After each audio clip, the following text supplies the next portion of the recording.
The morning was too beautiful for disaster, which somehow made what happened feel even crueler. Dawn rose over Ashford Manor with a soft autumn glow, the kind that made everything look hopeful. Mist rested low in the valley like a pale veil, and the trees had begun to shed their leaves, copper and gold drifting gently to the ground. It was the sort of morning meant for new beginnings, a wedding morning. The house had been awake since before sunrise. Servants hurried through hallways carrying white roses and polished silver. The kitchen rang with sharp orders and warm smells as the wedding breakfast was prepared. Laughter and whispers followed the chambermaids as they rushed about, excitement making their hands quicker and their steps lighter. In the east bedroom, Miss Eleanor Hartley sat perfectly still before her mirror. She was already dressed in her wedding gown, an ivory creation of silk and lace that had taken months to complete. Pearls were woven into her dark hair, styled carefully back from her face. Her skin looked pale but calm. Her hands rested in her lap, fingers folded so she would not wrinkle the fabric. At 23, Eleanor was of good family but modest means. Today she was to marry Philip Hastings, a match her parents approved of deeply. To Eleanor, the marriage promised safety, stability, and a future she had been raised to expect. A home, children, respectability. She did not feel wildly in love, but she believed love could grow. She believed marriage was built over time. The knock came at 6 o'clock. "Come in," she said without turning, certain it was her mother. Instead, it was Thomas, the young footman. His face was pale, his hands trembling slightly as he held out a silver tray. Upon it lay a sealed letter. "For you, miss," he said quietly. Something in his expression made Eleanor's stomach tighten before she even touched the envelope. The seal bore Philip's family crest. Her fingers felt numb as she broke it open. At first, the words made no sense. They blurred together, swimming on the page. Then they sharpened into meaning, and that meaning shattered her world. He wrote that he could not proceed with the wedding, that his reasons were his own, that they reflected badly on him, not on her, that he had already left for London and then for the coast, that he released her from all obligation. The letter slipped from her hand and fell to the floor. Eleanor stared at her reflection in the mirror, a bride with no groom, a woman dressed for a future that had vanished in a single page of ink. The house continued around her, unaware. Servants still rushed. Bells still rang. In 2 hours, they believed she would walk down the aisle of St. Beowulf, Catherine's church, and become Lady Hastings. She could not move. The gown that had felt like a promise now felt heavy, suffocating, like burial cloth. When her mother entered moments later and saw the letter on the floor, her scream cut through the room. Mrs. Hartley snatched it up, her eyes scanning the page in growing horror. When she looked at Eleanor, her face held shock, anger, and something worse. Blame. "The guests," she said breathlessly. "They are already on their way. Some will be at the church already. What are we to tell them?" Not once did she ask if her daughter was well. Eleanor heard the words as though underwater. The true terror was not her broken heart. It was the public ruin. 200 people were riding toward the church expecting a celebration. Instead, they would witness her humiliation. Her father arrived soon after. His face drained of color as he read the letter. "This is catastrophe," he said, staring past Eleanor. "We are ruined." She understood then that she was not being seen as a daughter, but as a failed hope, a future that had collapsed. Options were discussed rapidly. Claim illness, postpone, hide, or face them. As shame burned through her, something stronger rose with it. Pride, resolve.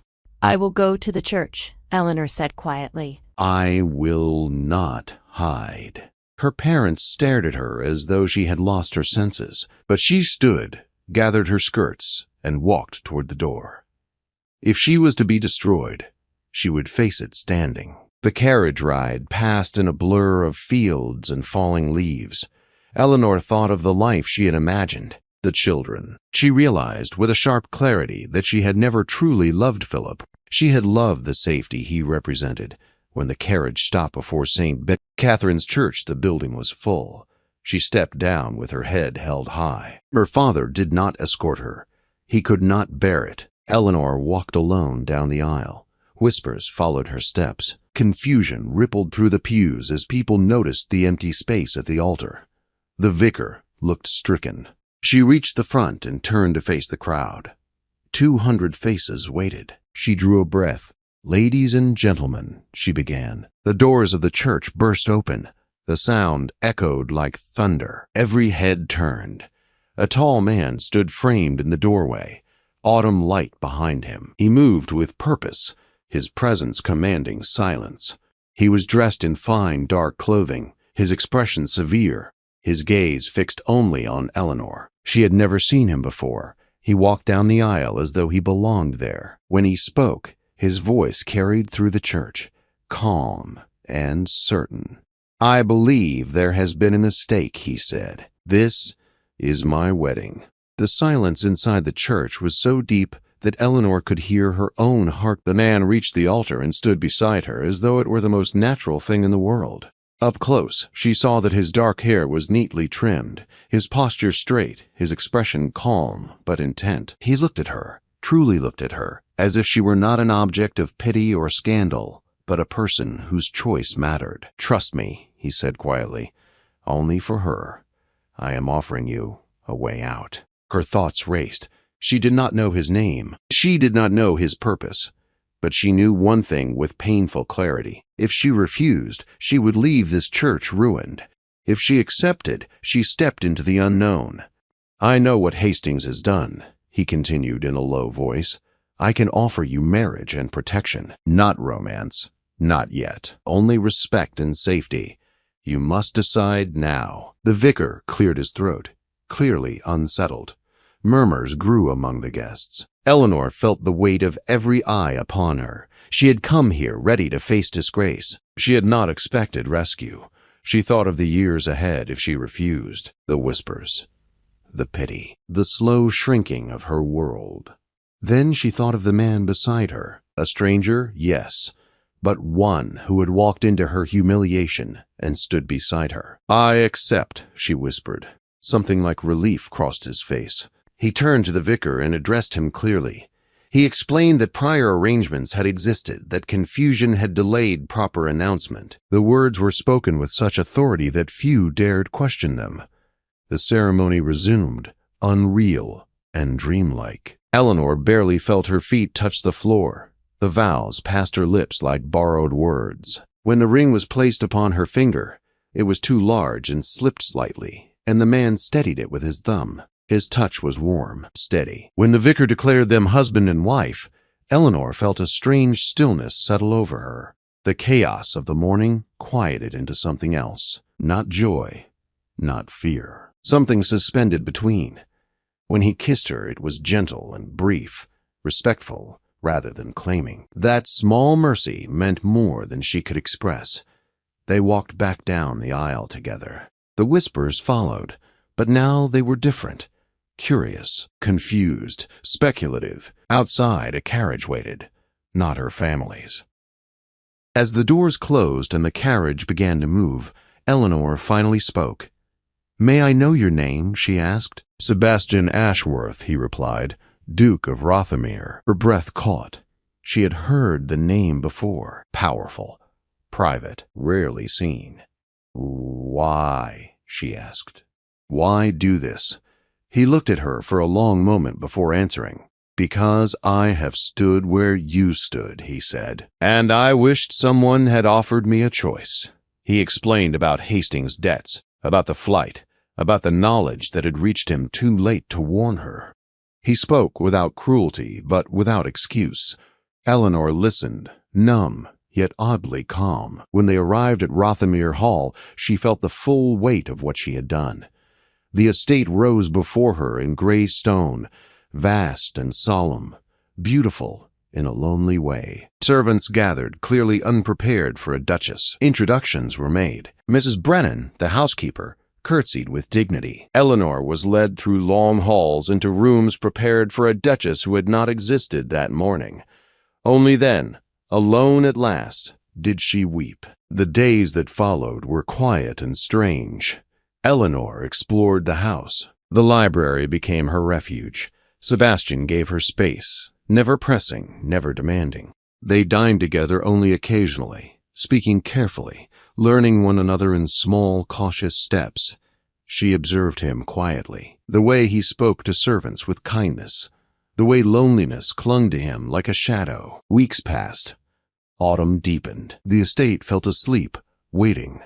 One afternoon, they spoke truly for the first time about books, about loss, about loneliness. In the garden, overgrown and neglected, Sebastian told her about his mother's death, about how the estate had been allowed to fade with grief. Eleanor understood then that his rescue had not been an act of impulse alone. It was born of shared pain. "I did not marry you out of pity," he said quietly. "I married you because I recognized you." Something shifted between them that day. They began writing together, managing the estate together, sitting in the library reading aloud as evenings grew cold. The marriage remained unconsummated, not from distance, but from care. From patience. During a violent storm one night, Sebastian came to her door when he heard the thunder frightened her. He stayed. They talked until dawn. Something fragile, but real, took root. By winter, Rothamir no longer felt quite so empty. When Philip's letter arrived in December, Eleanor read it without shaking. She felt no anger, no sorrow, only distance. When Sebastian asked if she regretted their marriage, her answer was simple and true: no. And in that moment they both knew what had grown between them was no longer an arrangement. It was something far more dangerous. Something real. Winter settled over Rothamir Hall like a deep breath finally released. Snow came early that year, soft at first, then thick and steady, covering the grounds in white silence. The house, once so quiet it felt abandoned, began to change. Fires burned more often. Lamps glowed longer. Laughter, still rare, no longer felt out of place. Eleanor felt the change most clearly within herself. She was no longer living as a guest in borrowed rooms. She moved through the house with purpose now, giving quiet instructions, learning the rhythms of the estate. The servants watched her with growing respect. Mrs. Brennan smiled more often. Agnes spoke of the Duchess with open admiration.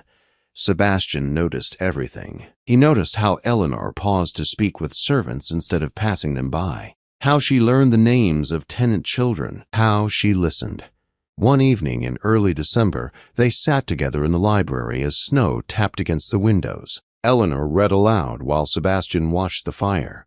When she finished the passage, silence followed, warm and unhurried. "I used to dread winter," Sebastian said quietly. "It always reminded me of what was missing." "And now?" Eleanor asked. He looked at her, truly looked at her. "Now it feels like a beginning." Something unspoken settled between them. Christmas approached, and Eleanor insisted Rothamir should be filled with light. Evergreen branches were brought in. Candles lined the halls. A tree was raised in the great room for the first time in years.